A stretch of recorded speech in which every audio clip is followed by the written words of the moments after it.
All right, buckle up, deep divers. We are diving headfirst into Gotham, but this time, it feels different. This time we're tackling Absolute Batman, the 200, #1, and let me tell you, even if you're a Gotham veteran, this one's gonna throw you for a loop. Yeah, you hit the nail on the head with different. This isn't some playful back and forth with the Riddler.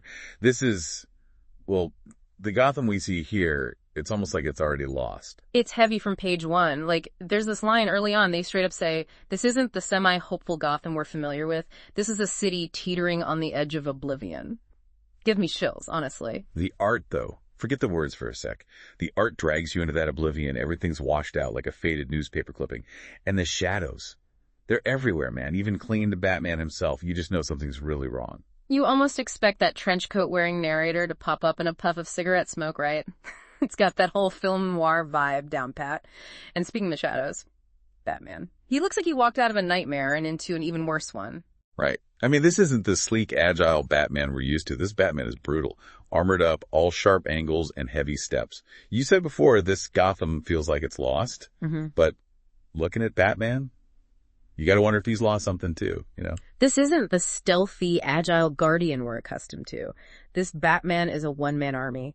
That quote, man, that sums it up. This is not the same fight he's used to. And the enemy this time, the 200. It's in the title, but honestly, this first issue, they're more like a ghost story than actual villains, at least for now. I know, right? Like, there's something seriously unsettling about how little we know. Batman moves different. The whole city feels like it's holding its breath. There's graffiti, rumors. Even the cops look terrified. And you just get this feeling like something big is coming. What are your first impressions of the 200, just from this issue? What do we even know about them so far? Honestly, that's what makes them so damn scary. We see the aftermath, right? We see what they do, but their motives, their goals. It's like there's this big silent question mark hanging over Gotham. Just adds to the whole pressure cooker vibe of this whole thing. And it's not just Gotham feeling the pressure, right? You can't have a Batman story without shining a light on those closest to him. Alfred, for example. He's always been there for Bruce, but in this, I don't know, it feels different this time. Definitely different. That's I mean, right. Alfred's worried, right? Yeah. That's always been there. But in this issue, he's more active. Less tea and sympathy, more like tactical support.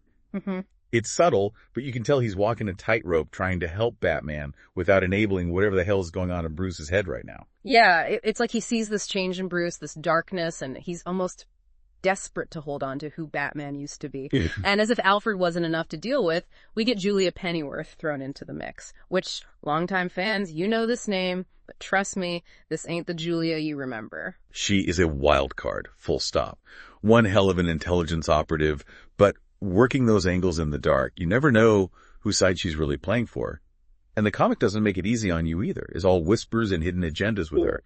Just another layer of what the hell is going on here. And that's the question, isn't it? Like, this whole issue, it's got this moral grayness to it, for lack of a better word. Yes, ma'am. We see Batman doing things he never would before. Julia's playing her own games. Makes you wonder if this new Gotham, if it just forces everyone's hand, even the so-called good guys. It's like that saying, right? To fight monsters. You know the rest. But that's the thing, this issue. It shoves that question right in your face. Yeah. And doesn't give you an easy answer. Yeah. It's messy, it's uncomfortable, and honestly, that's what makes it so damn compelling. And the art just drives that home, doesn't it? I'm thinking of that panel, Batman standing over those 200 guys he just took down. He won that fight, but the way it's framed, the shadows, he looks more like a demon than a hero. Yeah. It's masterful, honestly. The way the artist plays with light and shadow, it's like... Yeah, you said it. It's not a triumphant victory. It's terrifying. You almost forget who you're supposed to be rooting for. Like, what price is Batman willing to pay to save the city? And is it a price anyone should have to pay? You can practically feel the darkness closing in, right? Yeah. And that ending? Man, talk about a punch to the gut.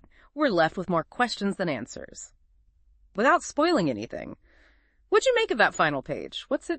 Tell us about where this story might go. It's a hell of a hook, right? Yeah. I mean, the whole issue, it's like walking a tightrope, never sure where you're going to land, and that ending just kicks the legs out from under you. But it also, it plants this seed, you know, this idea that we're just scratching the surface of something much bigger. And the stakes, they just got a hell of a lot higher, let's put it that way. It's like we thought we were dealing with just a new kind of villain, but now I'm not even sure what the rules of the game are anymore. It's like the whole foundation of Gotham, of Batman himself, is cracking under the weight of this thing. That's what makes it so brilliant, though. It's not just another fight for Gotham. It's almost existential, you know? Like, can Batman fight this darkness without becoming a part of it? And if he does win, what'll be left of him afterward? Big questions, man. Heavy stuff. And I gotta say, this whole deep dive, it's got me thinking about Batman in a whole new light. It's not just about punching criminals anymore. It's about choices. The ones we make when the lines get blurry, when there are no easy answers. And that's the thing, right? We want those answers. We crave that black and white morality. But the world, this story, it's not like that. It's messy, it's complicated, and sometimes the right thing to do, it's still going to leave you with scars. Man, I'm telling you, listeners, absolute Batman, the 200. This one's going to stay with you. It's dark, it's brutal, but it's also one hell of a story. And like we've been saying, this is just the beginning. Who are the 200? What's Julia's game? And can Batman pull himself back from the edge? Guess we'll have to keep diving to find out.